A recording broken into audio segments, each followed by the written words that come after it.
Velkomin í Rauðan raunveruleika. Í dag ætlum við að fjalla svolítið stöðuna í Palestínu, tala svolítið heimsmálin. Við Anita erum með hérna hjá okkur Ingólf Gíslason, kennara við Háskólann og Sæþór Benjamin Randalsson sem situr í stjórn Eflingar og félagar báðir. Á morgun, viljum við benda á áður en við byrjum, eru mótmæli á Austurvelli klukkan 5 til stuðnings unga palestínska drengsins Yazan sem á að brottvísa. Hann með Duchenne heilkennið og það staðfest og vitað að brottvísun mun valda setja líf hans í hættu og mjög líklega stytta bara alveg það liggur fyrir. Þannig að allir að mæta á morgun á Austurvelli klukkan 17. Við vitum að þetta rangt, þessi aðgerð röng og það ekki gert í okkar nafni að endurspeglar ekki siðferðisvitund yfir gnæfandi meirihluta fólks á landinu. En tökum aðeins stöðuna í Palestínu, Sæþór, hvað hefur verið að gerast svona síðustu daga og vikur? Hvernig staðan? Svo ég horfa á þessi andstæðingar og resistance hreyfing af því ég man þegar ég fyrst byrjaði að læra Palestínu og þessi frelsisbaráttu, ég var að hugsa fyrir 10+ ár, ég var að kynna málið og var að hugsa það verður mjög ólíklegt laust áður en það kom í eitthvað alvöru vopnað upprís, eitthvað frelsisbaráttu eins og Vietnam og Algiers gerði. Og svo nú þeir búin að gera Peaceful March of Return og það virkaði ekki og endilega tækifæri fyrir vestræna lönd að koma inn og lausa málið. Sem að gleymast oft. Já. Og svo reyndu þetta friðsamlega, sko. Já, og svo nú komin alvöru frelsisbaráttu, svo ég fylgist með hvernig það gengur. Og þetta samband á milli Hezbollah í Lebanon, líka Ansarullah í Yemen og Iraki resistance, ekkert þekkt ríkisstjórn sem við vitum en þessi vopnað andstæðingar inn í Írak og líka þessi Palestínumenn sem stærsta þessi lýðræðislega kjörin ríkisstjórn Gaza, Hamas, en það líka Al-Aqsa, Al-Quds, Al-Mustafa, það mörg hóp, en þeir voru byrjað að vera safna saman undir Soleimani, þessi gaur sem Trump var að drepa með drónu þegar hann var forseti. Og svo þeir ofta birta hvað í gangi og nýjasta sem ég sá að Hezbollah búin að gera árás á Israel í samband með einhvern morðing, ég man ekkert gaurinn sem Israel var að drepa en þeir að svara. Ertu að skoða þetta inn á Telegram-grúpuna? Jú, en líka með YouTube. Það gaur sem í Bandaríkjunum og hann með hóp og allir kann að tala þessi tungumál inn í Miðaustur. Já. Og svo þeir að lesa og hlusta á viðtöl með allir og svo að útskýra aftur á ensku og að safna þetta saman og stundum þeir að upplýsa og einu sinni á viku þeir gera hope therapy og þeir að tala hvernig þeir að hugsa með hvað í gangi. Svona taka allt saman. Já. Og það gott af því þeir ofta koma inn með efni sem ég ekki búin að sjá á Telegram. Ég sé margar. Já, ég líka. En þeir ofta að segja eitthvað sem ég þarf að fara aftur og rannsaka af því þeir að fekk allt Twitter og svoleiðis. Og svo þetta það ekki gott að segja að þetta stríð af því það svo ósanngjarnt á milli Palestínu og Israel, en þetta baráttu og það fólk meðlimar inn í þessir og þeir gera efni reglulega að það að koma með mikið kost fyrir Israel. Þessi Elliot hopp búin að vera gjaldþrjót af því það engin skip að koma inn eftir þessi rauð sjó. Já, portið þarna. Blockade, já. Já, og Bandaríkjum reyndi að lausa það og það var ekkert hægt. Þetta ennþá stöðvað skip sem að fara til Israel og þeir búin að missa mikið pening. Þeir þarf líka, þeir notar ekkert reglulega herinn, þeir notar reserve kerfið. Svo allir israelsk fólk þarf að gera smá tíma í DF og svo þeir fer í venjuleg störf og það hægt að kalla þeim aftur inn í herinn. Já, svo þegar þú verður 18 þá skylda, það ekki rétt hjá mér? En eftir þessi 1-2 ár þá maður pípar að kennara eitthvað venjuleg störf. Þannig það mandatory 2 ár. Já, en á eftir maður bara venjulegt israelsk maður. Okay. Og svo þeir nú búin að kalla upp 350+ hermenn, svo nú hagfræðingakerfi að missa þessi fólk, þeir ekki að vinna, af því þeir nú inn í herinn. Svo nú þessi venjulegt vinnu ekki að vera gert, svo þeir að missa þessi pening og líka þeir þarf að borga laun ef þegar herinn kallat upp. Svo þetta með mikið kost. Og upp í dag, Bandaríkjum búin að millifæra pening að bara cover it. En þetta mikið kostnaður. Já, en þetta að minga safnin Ísraelsk ríkinu. Þeir var byrjað með eitthvað 180 miljardar dollara, eitthvað svoleiðis í safn. En þú búin að missa 20+ miljardar úr þessi. Svo þeir ekki útrunnað með pening, en þetta mjög dýrt fyrir báði Bandaríkjum og Ísrael. Og svo þetta nú það eitthvað laus á sem hægt að sjá, en það eitthvað að gera á báðum megin mjög reglulega. Var að tala með ekki að út af stuðningi Bandaríkjanna við Ísrael og þá getur Ísrael haft alls konar velferðarþjónustu, heilbrigðisþjónustu, menntakerfi og svona, af því að þau fá svo risastóran pakka alltaf frá Bandaríkjamönnum. En mannúðarástandið á Gaza, það var ekki fyrsta barnið að deyja úr pólió í 25 ár bara í heiminum, eða var það ekki? Jú, og lammaðist líka. En þetta ekki nýtt þegar Þýskaland setja mikið krísu á Grikkland, þegar þeir voru í kreppu. Þá kom fyrst tíman að ófætt börn fékk HIV frá mamman af því hún var ekki með líf. Af því spítulukerfi og helsukerfi í Grikkland var með svo lítil pening. Og það var fyrst sem það hefur gert í Evrópuland ever. Það var venjulegt bara gert í land sem með ekkert helsukerfi. Svo þetta þegar Bandaríkjum að koma inn eða Austurríkin að koma inn og segja fjárfesting fer inn í stríð eða vopn eða bankakerfi eða ríkir en ekkert inn í almenna þjónustu. Þetta það sem gerst. Þessi aumingasta fyrsta fórnarlamb. Ingólfur, þú búin að vera að skoða alþjóðlegi sakadómstóllinn, eða ekki? Hann ályktaði, var með ráðgefandi ályktun það að hernám Ísraels í Palestínu væri ólöglegt. Þetta stóra fréttir, þetta var í júlí eða ekki?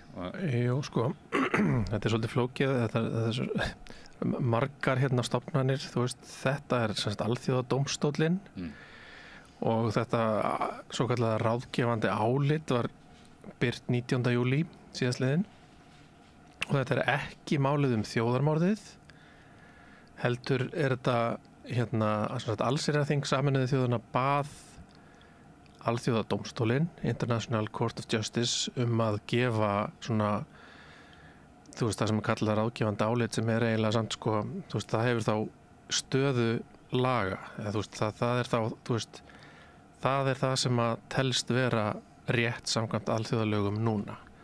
Og í þessu áliti þá þú veist, mjög skýrt álit sem bara að hernámið frá 1967 ólöglegt og viðvera Ísraels á hernumdu svæðunum ólögleg og þeim beinlínis bara, það bara sagt bara Ísrael á að fara, þú veist, og borga skaðabætur til Palestínumanna fyrir allan skaðan sem þeir hafa hlotið af þessu 57 ára hernámi og þetta bara núna, þetta eru alþjóðalög, sko.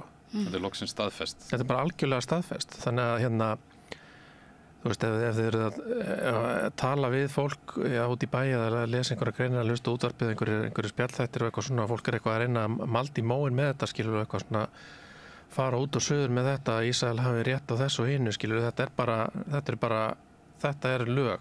Bara svart og hvítu þetta bara algjörlega staðfest af dómurum og þú veist, auðvitað það þannig og hefur verið í þessari baráttu að það ekki bara hægt að treysta á einhverja dómara, sko. Þú veist, barátta Palestínumanna byrjar hvorki né endar með dómurum. Þetta bara svona einn angi baráttunar, þú veist, það vopnuð barátta í Palestínu, það svona fjöldarhefinga baráttum almenningsálitið, þú veist, þannig að sniðgöngur hreyfingin og allt þetta og og hérna, þú veist, sumir palestínumenn og aðrir segja bara, þú veist, gleymið þessum dómstólum, þeir eru ekki á okkar bandið og skiptir engum máli hvað þeir segja, Ísrael tekur hvort sem ekkert mark á þeim og Bandaríkjamenn eftir að bakka þá upp í að taka ekkert mark á þeim. Sem svo sem rétt, sko.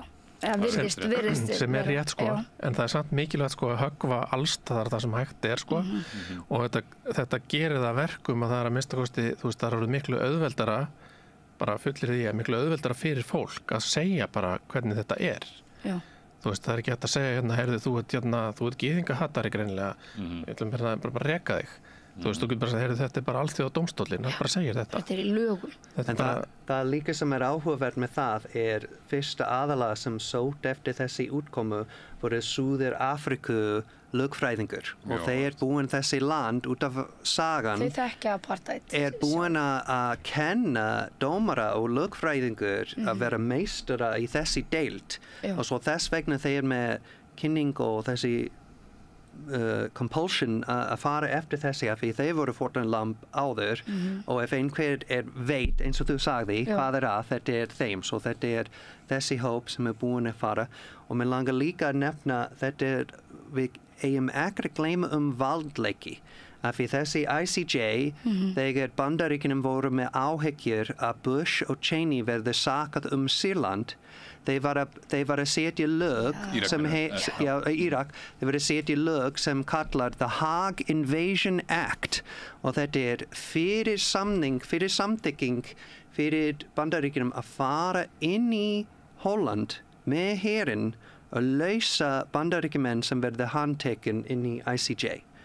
Svo þeir var að hóta ekkert handtaka Bandaríkjumenn, þetta ekkert fyrir vestræna fólk að vera inn í þessi við skulum lausa þeim, svo ekki gera það var hótun sem þeir ekki búin að gera það nokkrum bandarísk forseti sem á að vera í þessi fangelsi. Það ekki alveg bara allir síðustu, þú veist 5, 6, 7 kannski allir í heim kannski ætti að vera, en svona fyrir smámuna sem í mér, sko, að þá ert þú núna að tala sko International Criminal Court, sko, sem ICC en ekki ICJ, þetta annar dómstól, sko. En það ekki báðir undir UN? Jú, þeir eru báðir undir Sameinuðu þjóðunum. Það bara þannig að ICJ sér sko svona milliríkjamál og svoleiðis, en ICC einstaklinga. Þannig að það ICC sem gæti ákært þú veist, Bush eða Cheney eða tilteknar manneskjur bara. Var það einstaklinga? Það einstaklinga, sko. Þeir eru glæpamenn, sko. Og saksóknari þessa dómstóls hefur gefið út handtökuskipun eða sko hann hefur sótt að fá að gefa út handtökuskipun á hendur bæði Netanyahu og Gallant sem eru í Ísrael. Það mér svo svolítið síðan. Það svolítið síðan, sko. Það hann búin að fá að koma til Bandaríkjanna Já, Bandaríkjamenn alltaf taka ekki mark á þessu, sko. En sko, út af pólitískum ástæðum að þá neyddist gerir ég ráð fyrir saksóknari þessa dómstóls til þess að gefa líka út handtökuskipanir á hendur 3 Hamasmönnum, sko. Ísrael búið að drepa 2 af þeim. Það bara Sinvar sem eftir.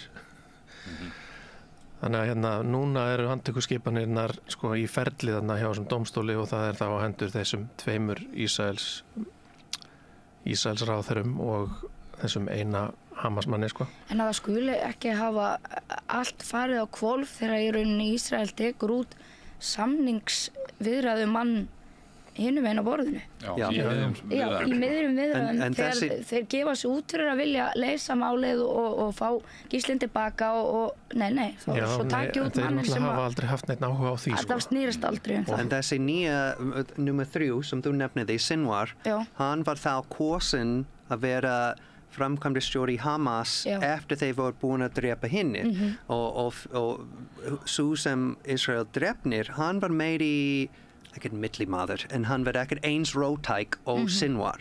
Svo þeir sagði, ef þú ætlar að drepa okkar rólegur maður, þá við ætlum að setja okkar róttækur maður í stað. Fight fire with fire, eiginlega.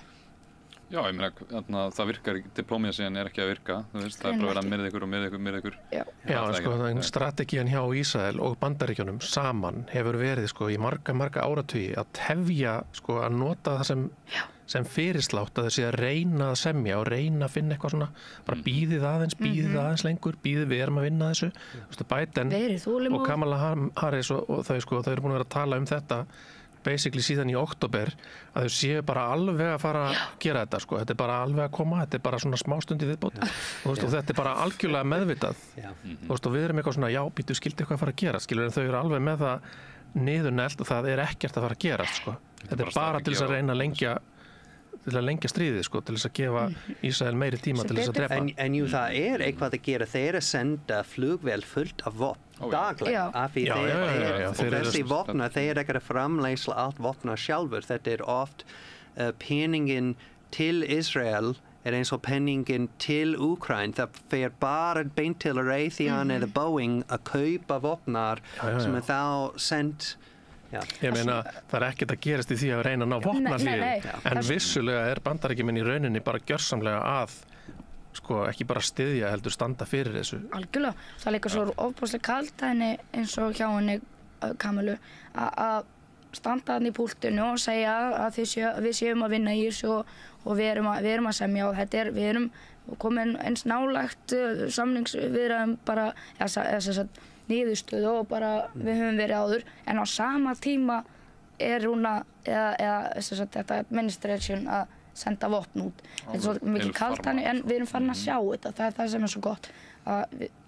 Fólk virðist vera að fara að sjá í gegn, eða svona hætt að trúa í rauninni að það sé eitthvað á bakvið að það sé kannski mögulega. Þau eru alltaf að minnast á gíslana, já, það er að skila gíslunum sko. En hvað með þessi 11 gísl? Virt í umræðinni hérna, en einmitt, hvað með palestínsku sko, fangana sem Ísrael er með? Þetta eru gísl. Pólitískir fangar, held ég bara samkvæmt skilgreiningu, börn, og það verið búið að staðfesta enn betur núna fyrir nokkru að það bara verið að pynta fólk þarna, að verið að nauðga þeim. Og þegar það átti að ákæra einhverja af þeim sem fangavörðum fyrir nauðgun þá kom bara hægri bullur, óeirðir og slagsmál í þinginu sko. Og ég tók sérstaklega eftir þessi gíslu sem búin að vera frjálsað frá báðum megin af því þeir búin að vitna hvernig það var. Á þeim. Og það var gísling hjá Hamas sem var enda með hund sem fekk mat allan tíma. Það var sumum sem fekk aðgerð, afmælisköku. Þeir var að staðfesta að þeir var meiri hrætt sprenging frá Ísrael mun drepa þeim en Hamas.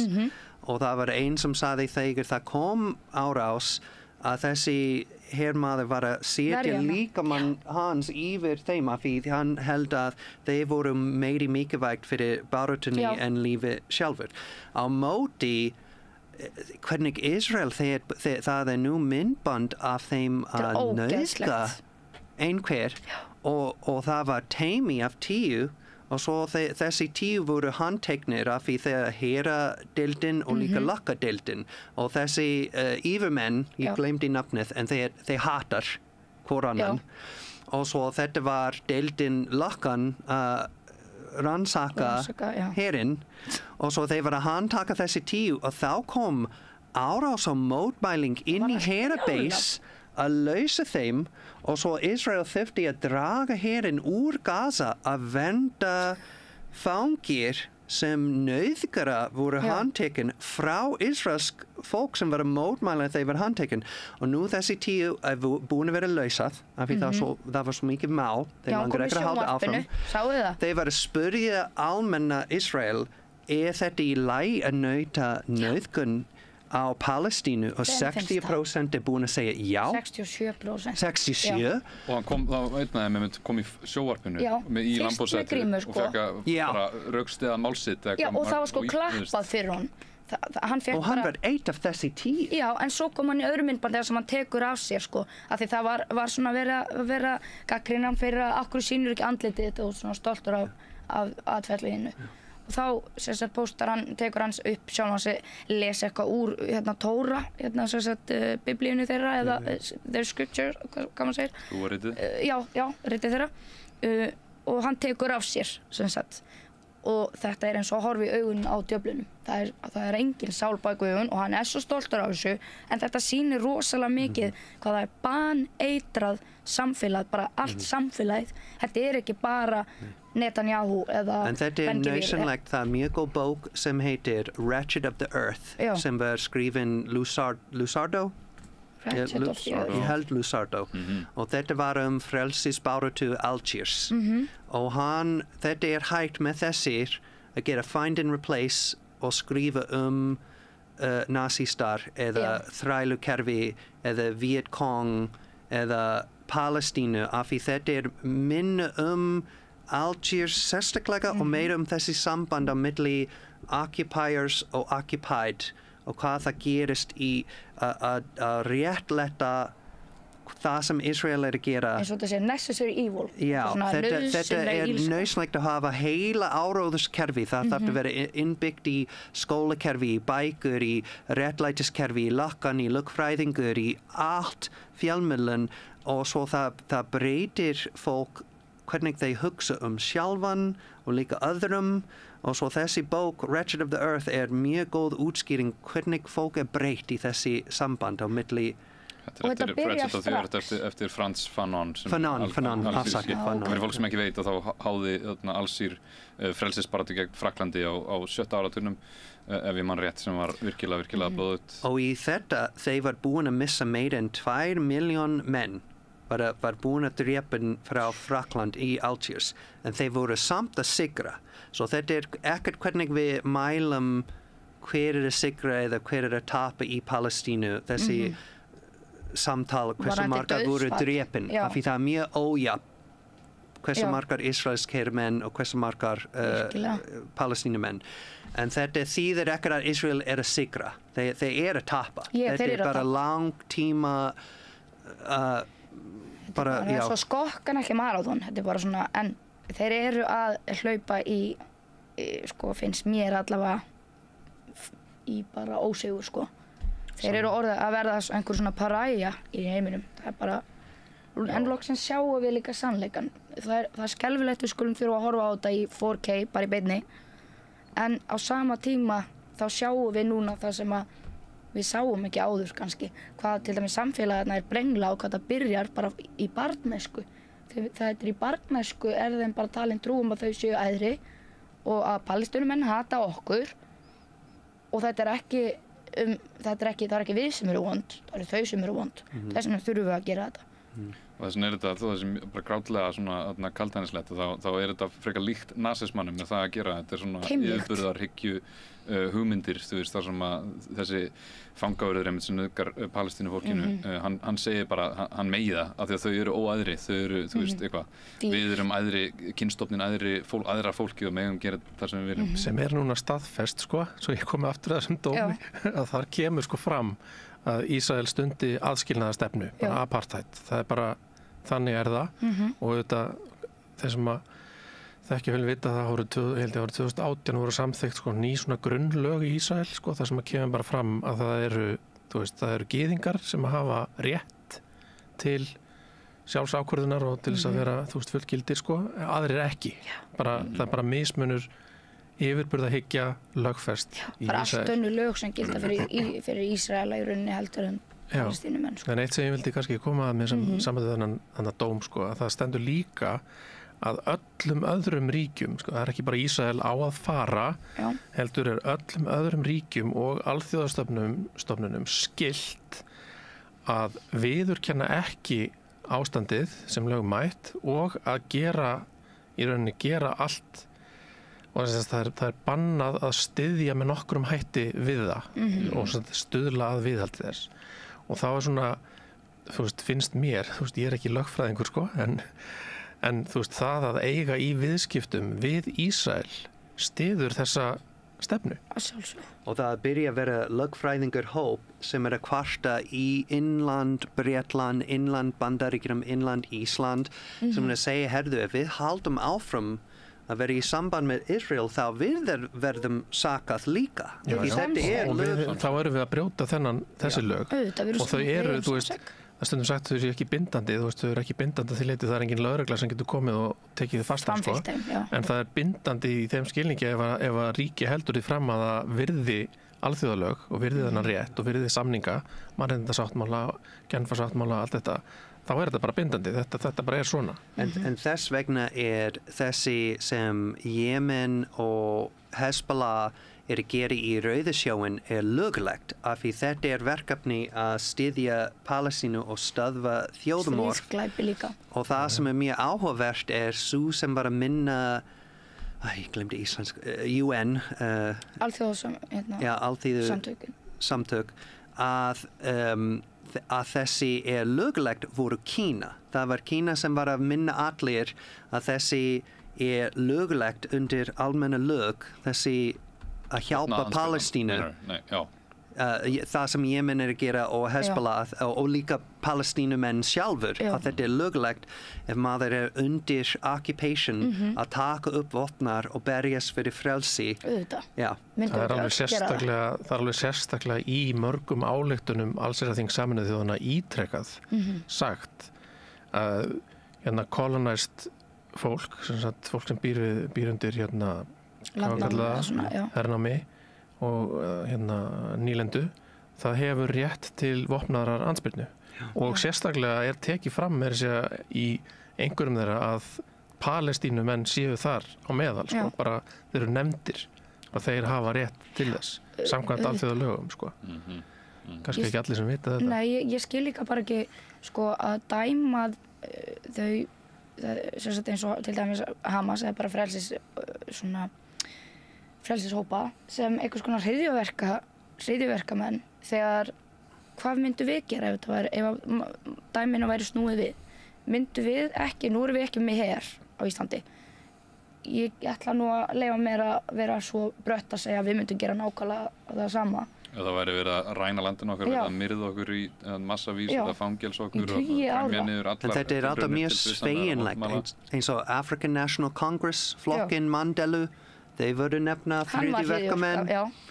Þetta líka Vietcong og þetta að undergrafa þessi orð og líka þessi domstól þegar Bandaríkjunum og Bretland og Frakland get bara hunsa öll lög. Allt sveigjanlegt, ok, svo það bara might makes right. Might makes right, það eiginlega setningin hérna sem að ætti að hugsa út í það með stofnun Sameinuðu þjóðanna eftir seinna stríð og eiginlega beint í kjölfari kemur Ísrael sem eitthvað svona, Ísrael búið til og þetta eiginlega bara svona í beinni mótsögn einmitt við UN charterinn eða stoppsamþykktir Sameinuðu þjóðanna. Já, má ég kannski segja líka að þú veist að nú ég að segja Alþjóðadómstóllinn búin að segja þetta, við skulum hlusta á hann, sko.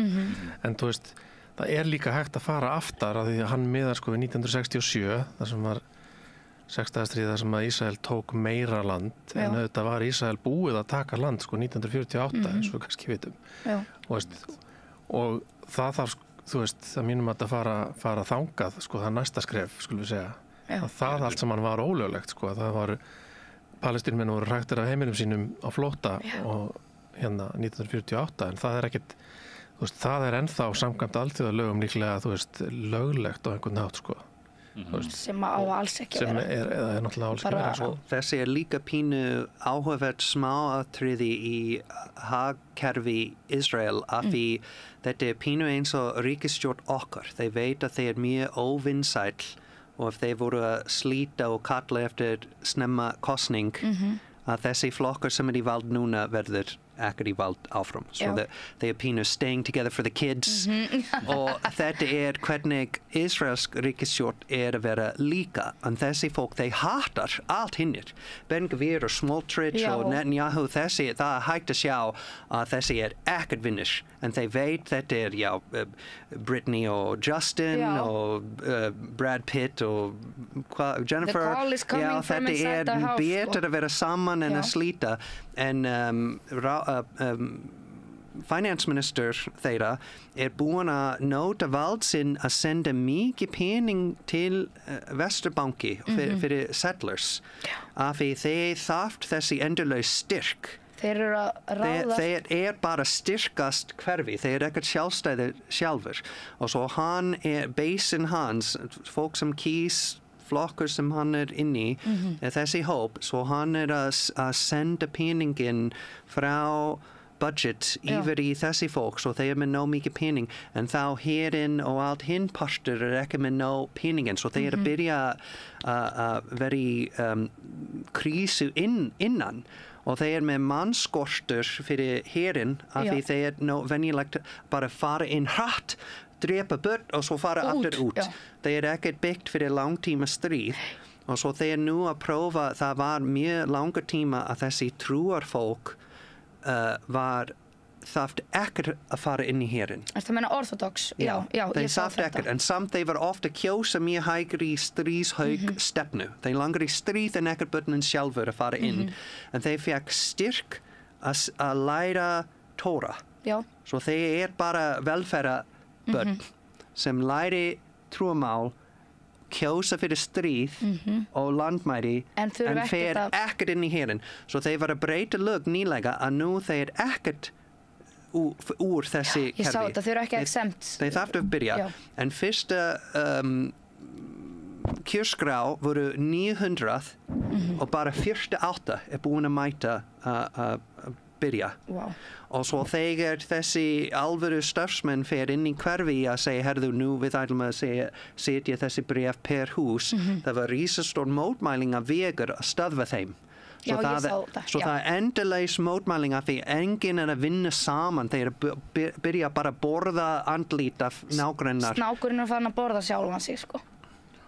Já, þau eru í bara svona, þetta alveg bara eins og þetta sé eitthvað svona dauða tókstreita hana.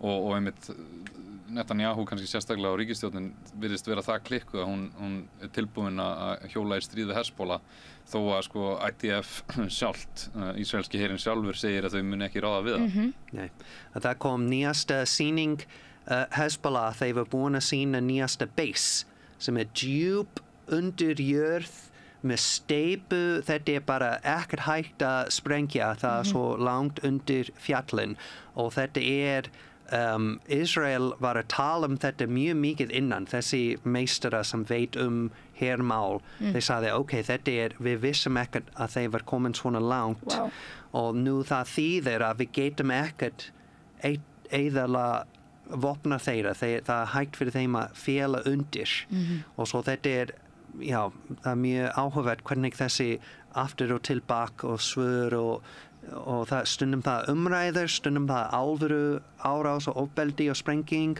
og hvernig þeir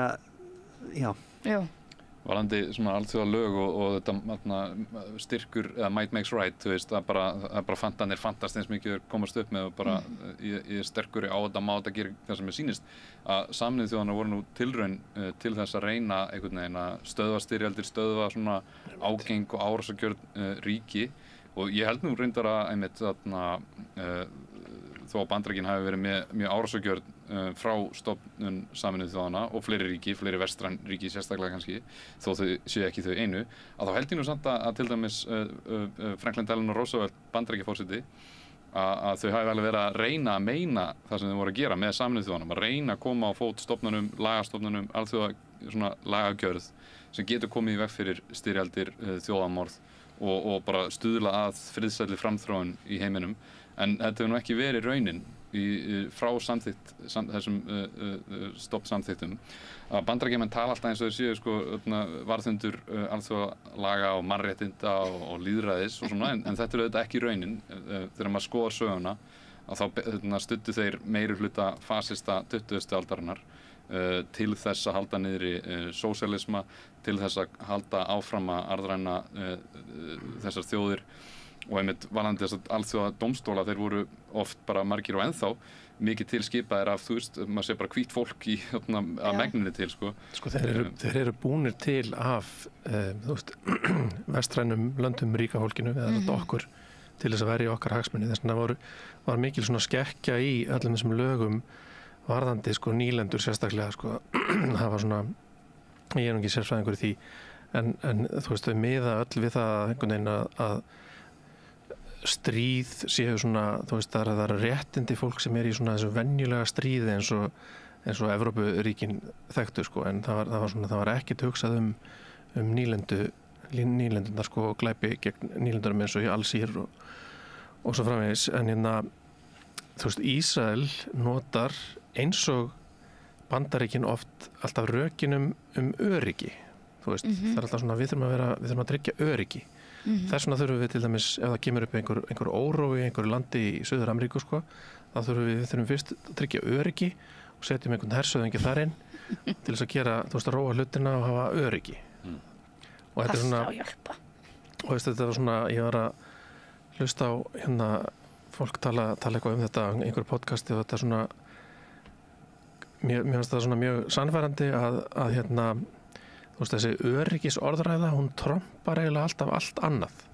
Þú veist, þið getið fengið svolítið frelsi og kannski svolítið réttlæti sko, en þú veist, bara eftir að vera búin að tryggja öryggi.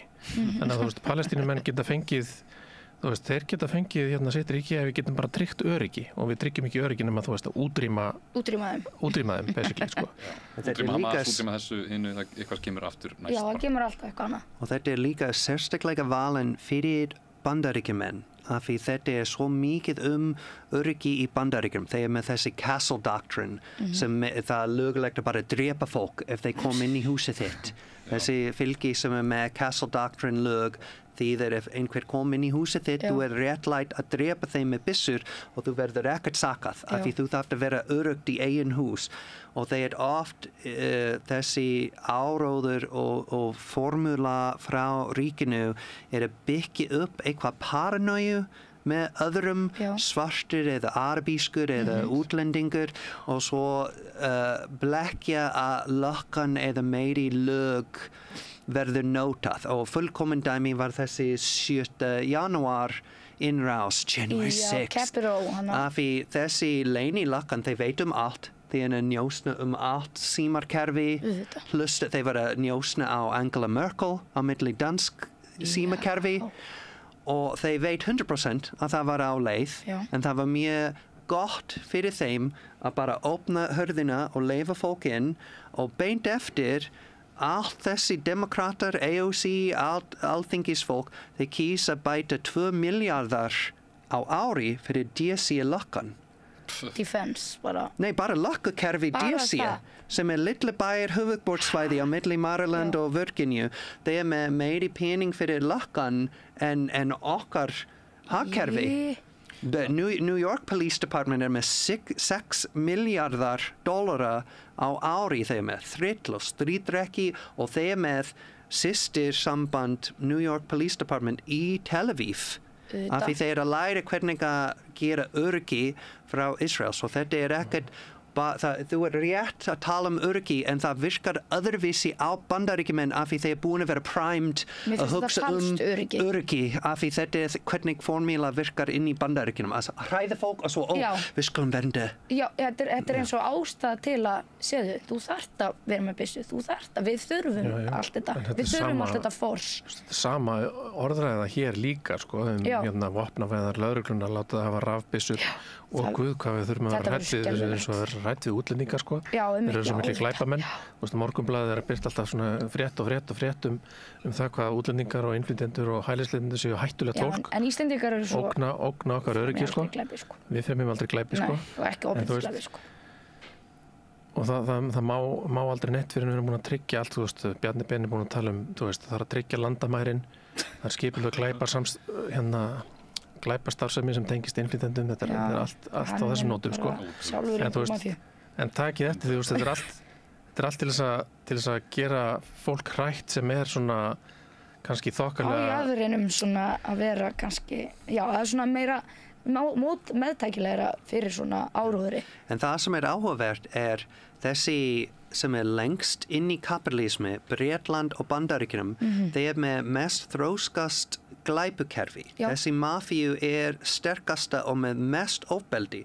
Svo ef meiri pening fyrir lakkan, meiri lakkan og meiri vopna fyrir lakkan búið til öryggi, Bandaríkjum á að vera í paradís af því þeir með meiri fangelsi, meiri lakkan, meiri vopnar, notað oftara en allt Hinland.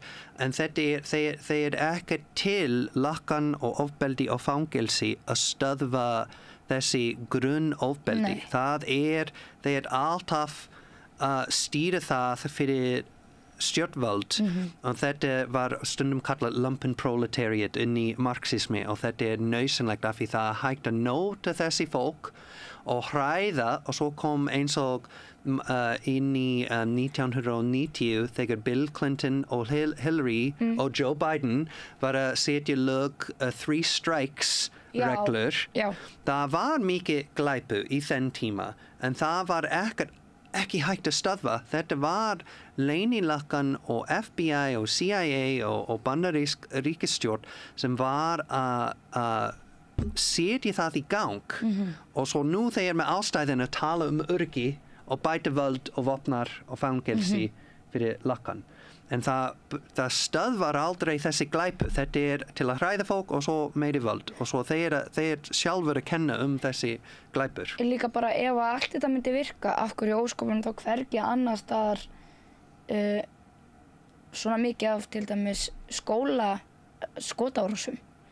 Það hvergi annars staðar í heiminum, það allur þessi peningur í öll þessi varúðarástafanir og allt þetta security og bara allt þetta defense dæmi en samt hvergi annars staðar eins mikið af svona ofbeldisglæpum og skotárásum til dæmis. En þetta ein af stærsta ástæðin ég flutt til Íslands af því það svo mikið ofbeldi í Bandaríkjunum. Þetta ekkert bara í skólar, þetta ekkert bara í fangelsi, þetta allt staðar, fólk læri og þegar ég flutt til Íslands ég var að hugsa íslenskur menn svo rólegur og ofbeldislaus, það ekki neitt, hvar er ég, það miklu byrja.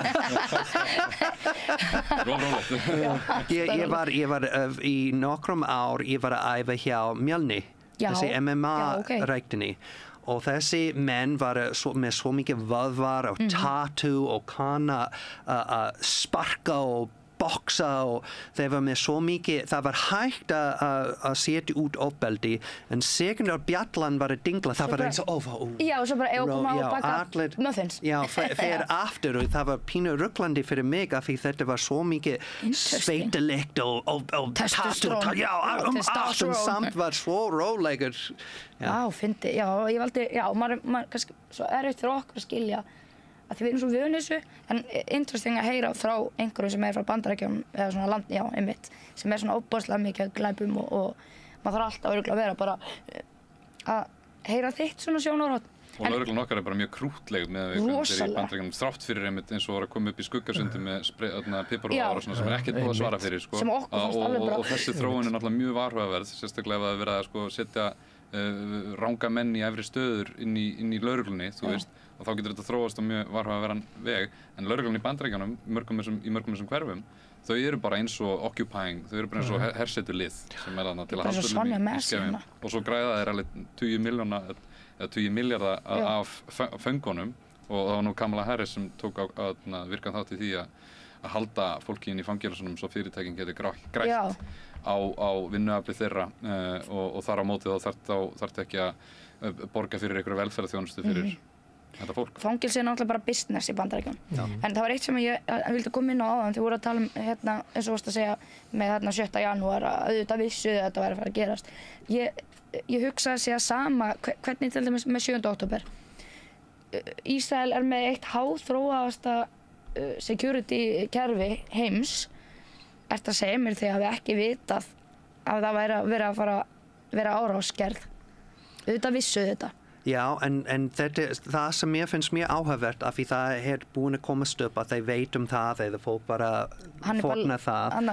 En út af ef maður fer inn í hvernig kosningar útkomu í Israel, Netanyahu og Gavir og Smotrich, þeir alltaf að elda eftir meiri og meiri brálægður, overhægri fólk, þetta basið þeirra. Þeir ekki að fara meiri milli, þeir að fara meiri og meiri hægri. Og svo þessi fólk langar í stríðsstefnu og þetta hver að kjósa þeim. Og það var hóp sem var búin að kjósa mikið fyrir Netanyahu sem var með eitthvað sérstaklega frí út í Vestbanki Eyðimörk. Ég heyrði einhver að kalla þetta Israel's Burning Man. Það var eitthvað festival út í Eyðimörk. Og þeir langar að vera vendað af því það var bara út í Eyðimörk og þeir var að hugsa kannski kom árás eða eitthvað. Og svo þeir var að hvetja Israelsk ríkisstjórn fyrir að auka vernd fyrir þessi festival og út af þeir kjósa svo mikið fyrir þessi fólk. Netanyahu var að færa mikið herramenn sem verði venjulega kringum Gaza yfir í þessi stað. Så það var besta dagar og Sinwar var búin að kynna sér hebresku. Og hann var búin að gera, hann var bara allt Israel var uppnámi þegar hann gerði viðtal með Israelsk fréttablað í hebresku og hann fylgist með allt fréttir og þetta eitthvað sem Hamas búin að gera þegar með svo mikið upplýsing og gögn og upplýsing Israel svo þeir var mjög líklegt veit ef þeir var undirbúnað tilbúin að gera eitthvað og var að bíða í besta dag það var besta dag að gera það af því svo margar var í annar stað og líka við þurfum stundum að overestimate hversu sterkur íslensk ríkisstjórn eða bandarísk leynilöggan eða MI6 eða Mossad þeir að búa til þessi stór reputation en oft þeir kann ekki gera mjög vel þeir stundum að tapa og svo þeir nú þeir langar svo mikið í automation og AI og langar ekki sama vandamál með kapitalisme í heild þeir ekki að setja langtímaplan og kynning og fjárfesting í mannfólk og kerfið og hafa þetta góð og kraftmikið þeir hugsa meira Wunderwaffen og AI og automated turrets og svoleiðis og þeir búin að fjárfesta í það en það því miður virkar ekki ekkert bandaríkjavopnar í Úkraínu ekkert Trident sprenging í Bretland og ekkert þessi leyni fence í Israel það sýnist að þeir var að útskýra það virkar fullkomin Iron Dome þeir var að segja það var með 90% accuracy, þetta meira eins og 30 Er ekki orðið meira weak núna? Já, en þeir var að ljúga, þeir var að blekja Þetta bara falskt öryggi Hvað heitir bandarísk útgöfu af þessi? Ekkert Iron Dome, ekkert Patriot Þekki ekki En þessi sem þeir búin að gefa Úkraínu og líka selja suma til Taiwan og Israel Í Írak, þeir var að augljósa af því þeir seljar. Bandaríkjunum stærsta vopnaframleiðslu í heimi og líka stærsta seljendur. Svo þeir var að segja, herðu, það virkar svo vel. Það skjóta niður 90% eða 95%. Og það kom stundum lek frá Wikileaks eða svoleiðis að þetta ekki rétt, það ekki með 90%, það meira eins og 30 eða 25 eða hægt þessi fyrsta árás frá Íran, þeir var að senda drónu sem var rólegt og svo þeir var að tæmit svo sprenging kom á sama tíma, bara 5 sekundir eftir, og bara overload the system af því þeir get ekki bara endalaus eins og velbissu, þeir þarf að þessi sprenging kostar svo mikið og þeir með hámark hvað þeir getur skjóta og Hamas og Íran og allt hinn að læra hvar þessi vopnar hversu margar þeir með hvaða feed rate get þeir gera Já, þessi hernaðarmál nokkuð mikilvæg þegar staðan slík að svona andspyrnuhópar eiga bara ekki fræðilegan séns að ná að gera neitt, að veita neitt viðnám þegar þetta breytist þá fara hlutnir að gerast eins og með Vietnamstríð til dæmis að Vietcong hermennir og vietnamska fólki sem hefði verið að reyna að ýta frönsku nýlenduherrunum út þú veist, það voru ekki stúdentarhreyfingin í Bandaríkjunum og í Evrópu, hún hjálpaði klárlega örgulega vietnamska fólkinu að sigrast undan frökkunum en í raun var það bara Vietcong sem vann Bandaríkjaher á endanum og það var það sem ákvaðaði það að Vietnam varð sjálfstæð. Já, þetta líka tenging með fólkið. Þegar Vietnam var með það þeir voru alltaf sterkara og sterkara af því baráttu var að byggja samstæði og samvinnu og sjálfstraust og af því Bandaríkjunum var ekki með tenging með vinnandi fólk langar ekki að fara í Vietnamstríð. Það var mikið mótmæling eins og þú varst að lýsa. Það minkaði tenging á milli ríkisstjórn og þess vegna Bandaríkjunum ekki með nauðsynlegt herinn lengur. Þeir læriði frá Vietnam, það miklu betur að kasta Úkraínur á móti Rússland eða kasta Niger eða ECOWAS á gegn Burkina Faso eða Filippseyju og Japan á gegn Kína. Þeir langar ekki að gera það sjálfur af því þau þarf að berja þessi kost sjálfur. Og svo með þessi tenging, Ísraelsk ríkisstjórn með mjög lítil tenging á milli venjuleg fólk. Þeir var búin að mótmæla fyrir 7. október. Það var risastór mótmæling á gegn Netanyahu af því hann var að taka meiri vald og breyta dómskerfi og það kom svo mikið mótmæling. Þeir alltaf með veikara og veikara tenging á sama tíma mæling með stuðnings Hamas og stuðnings resistance alltaf að hækka og hækka. Svo þetta mikilvægt að skoða hvernig tenging á milli leiðtogir og venjuleg fólk er það aumingi eða sterk. Ég held að Hezbollah í Líbanon sem er svona með trúarlega afstöðu hafi verið að innleiða í herdeildir sínar hópa sem eru ekki trúarlegir þannig að þau svona er að standa saman þarna. En þetta tengist aldrei svona hvítri yfirbreiðhyggju líka klárlega og það er spilað á rasismann einmitt og það er spilað á óttan. Þú veist að kommunistanir eru að koma, við verðum að stöðva dóminókuppana í Vietnam. Og þetta gula fólk, þú veist, sem er þarna, skilur þetta er bara svona eitthvað, þetta er bara Viet Cong, þetta er ykkur svona hættulegir, þú veist, eitthvað, og þú veist bara ekkert mikið þetta, en svona, þú veist, er þetta matreitt til almennings. Og eins núna með Palestínu að Hamas eru bara hryðjuverkasamtök, þú veist, maður reynir að tala við fólk og útskýra svona samhengið og söguna á bak við þetta. Og fólk segir oft bara en þau fóru við línuna eftir hryðjuverkasamtök það verður að tortíma þeim. Hvað finnst þér það, Ingólfur, þegar fólk segir bara Hamas hryðjuverkasamtök? Það er alltaf mjög erfitt að svara þessu sko af því að þú veist það maður að fara að útskýra aðeins meira.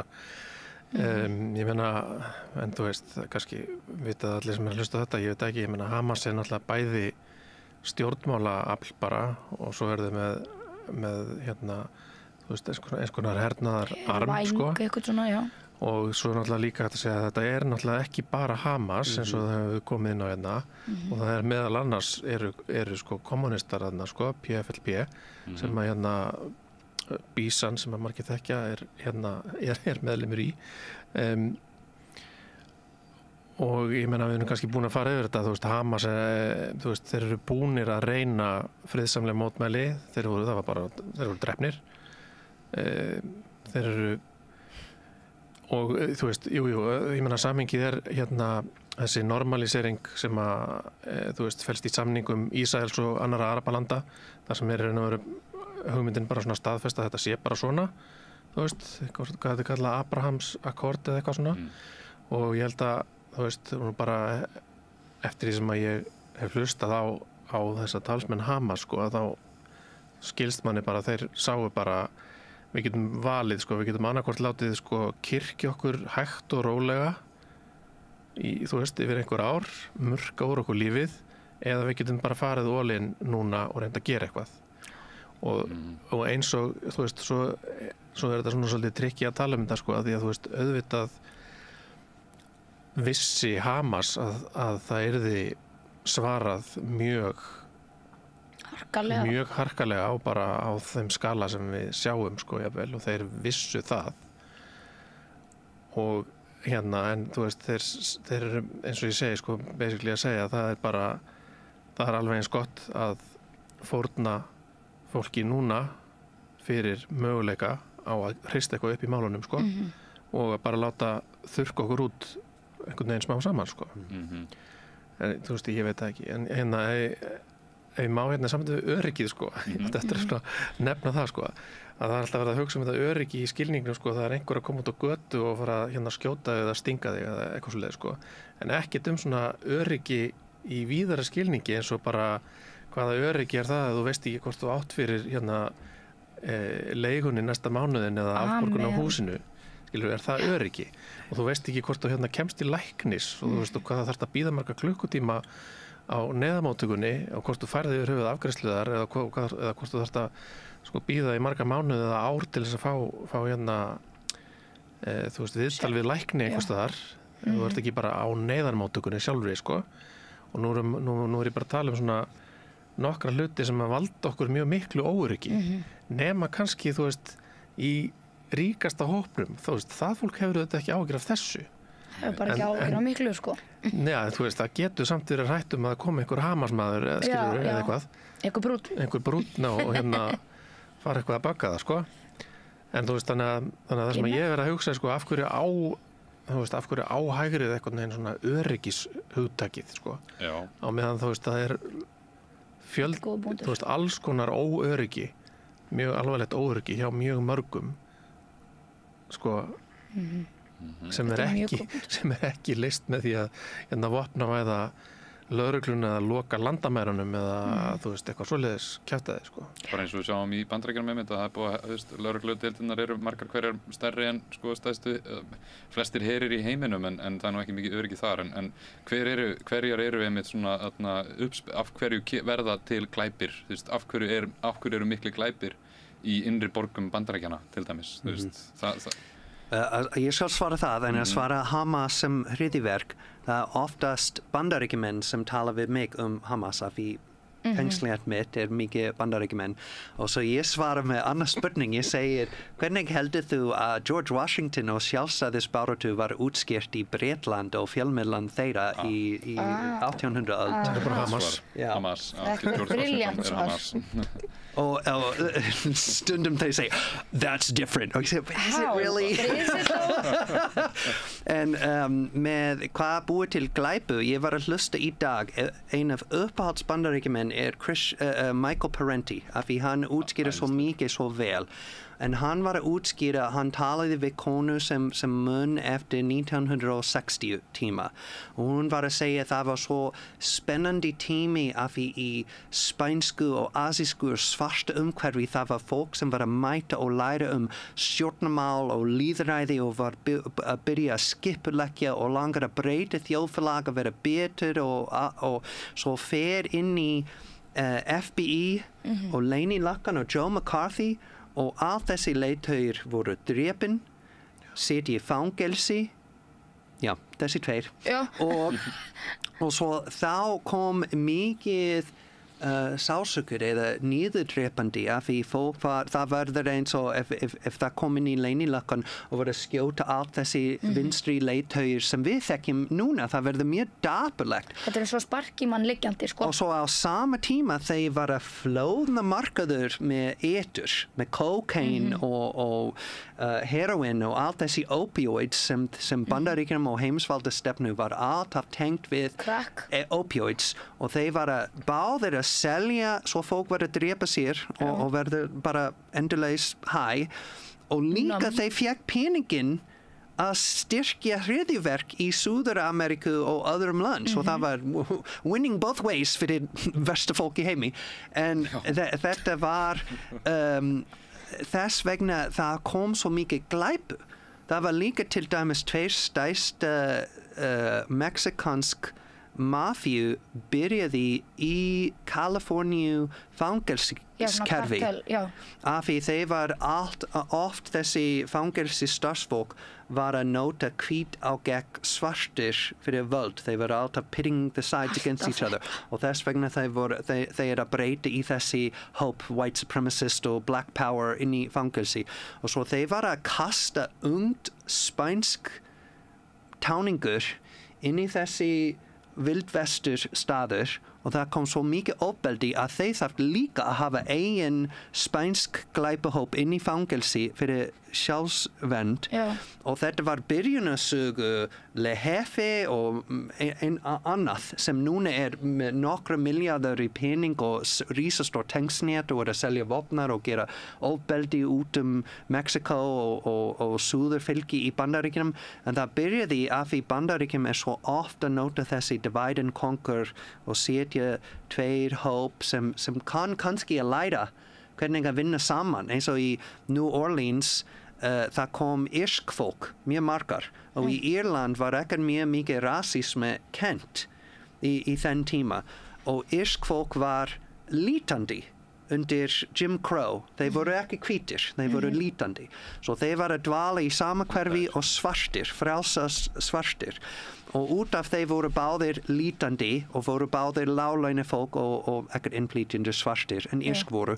Já, litaðir. Þeir voru að læra að vera saman, þeir voru vinnir, þeir voru nágrannar en þeir byrjuði að vinna saman á gegn austjættin New Orleans og það var mjög hræðilegt fyrir þeim. Svo þeir var að drepa frægur og mikilvægt fólk á báðir hlið og var að frame the other side eins og svartir var að drepa írsk fólk og írsk var að drepa svart fólk að snúa þessi hóp á milli hinnir. Divide and conquer. Já.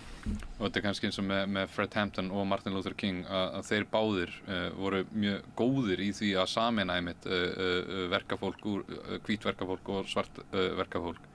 Og Martin Luther King eftir borgarréttinda baráttu þeirra, þau náðu því í gegn að þá fer Martin Luther King beint í að heyja baráttu með verkafólki, hvítu verkafólki í því sem var kallað Poor People's Campaign og hann deyr bara eiginlega strax. Hann var drepinn og það var Fred Hampton var drepinn af FBI, þeir var að múta öryggismaður og skjót hann 63 sinnum þegar hann var sofandi með ólétt konan hans í sama herbergi.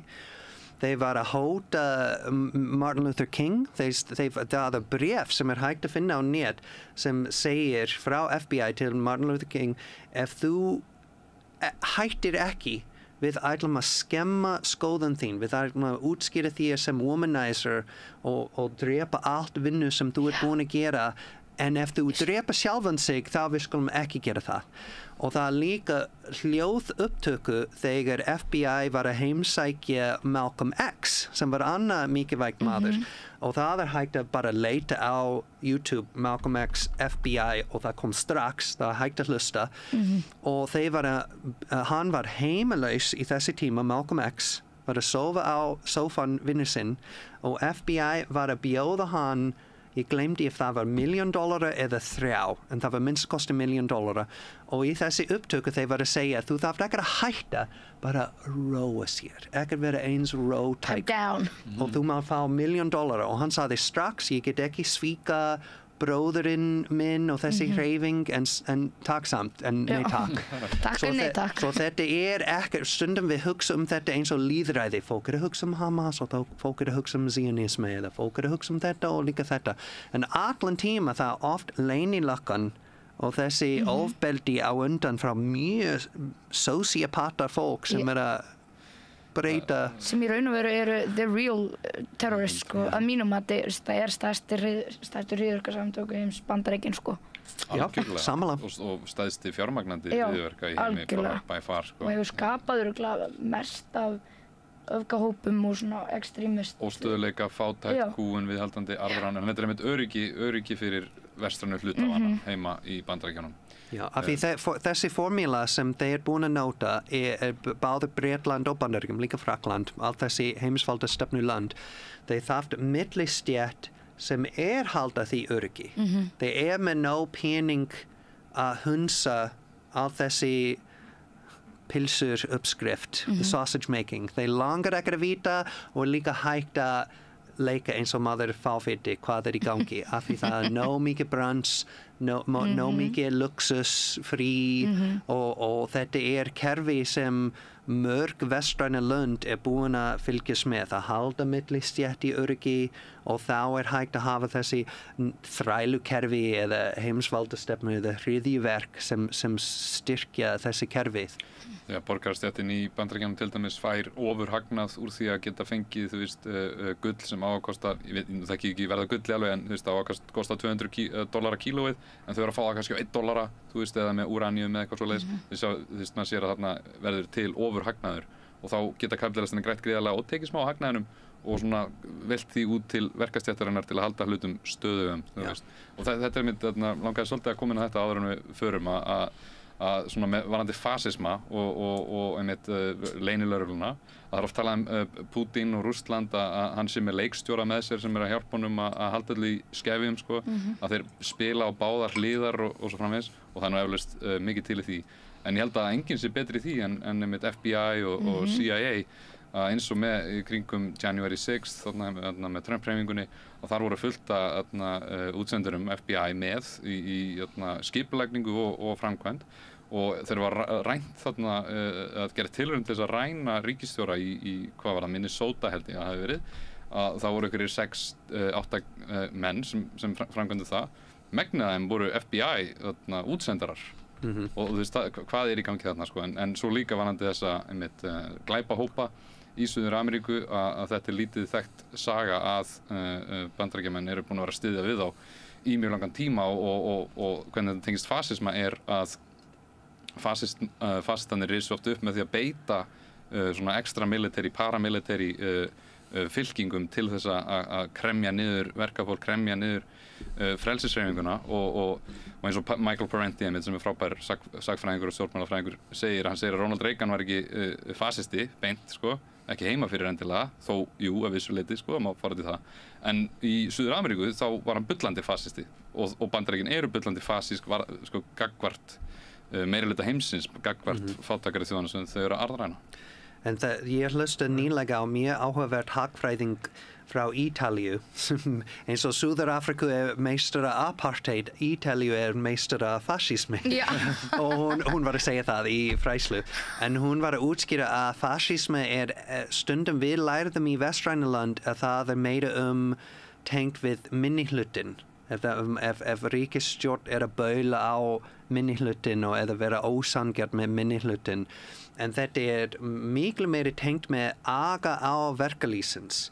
Fasismi nauðsynlegt ef það kom of mikið vald og mótmæling inn í verkalýsin sem kann að setja þrýsting og kröfu að fá meiri réttindi og laun, þess vegna kom út fasismi og þetta það fyrst sem alvöru fascistar Hitler og Pol Pot og hinn gerir að banna stéttafélag af því við þurfum að skipuleggja andstæðing stéttafélag nú búin skipulagt svo ef þeir búin að vera kristna þá ekkert hóp á eftir sem kann að gera það svo besta fullkomin dæmi af fascismi var gert undir Joe Biden og Kamala Harris sem demokrater á lesta stéttafélag þeir var inn í samningsumræður þeir langar í bara grunnréttindi sem við fengum 1 eða 2 veikindi dagar á ári þeir langar að vera með 2